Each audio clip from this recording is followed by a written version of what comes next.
Orașul Timișoara este încă în carantină, iar Muzeul Satului este încă închis pentru vizitatori mai câteva zile. Vom anunța când ne vom deschide porțile. Până atunci, dacă tu nu poți să vii la muzeu, vine muzeul la tine.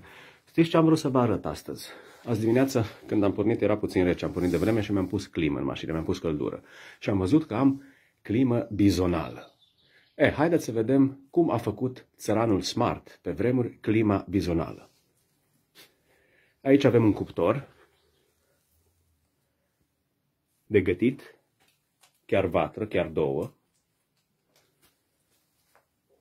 Aici mai avem unul. După care căldura vine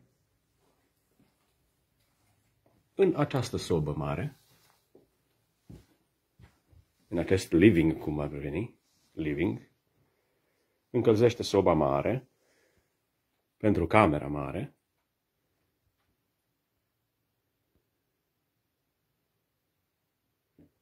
dar am zis că vom vedea ce înseamnă bizonală. În regulă? Deci asta e soba mare pe care se puteau și trânti copiii până adorm. Ne întoarcem înapoi, deoarece mai avem o vatră. Gura de cuptor. Ieșim de aici unde am fost, da? Mai înainte am ieșit din livingul mare. Iar această a doua vatră încălzește o altă odaie prin această sobă.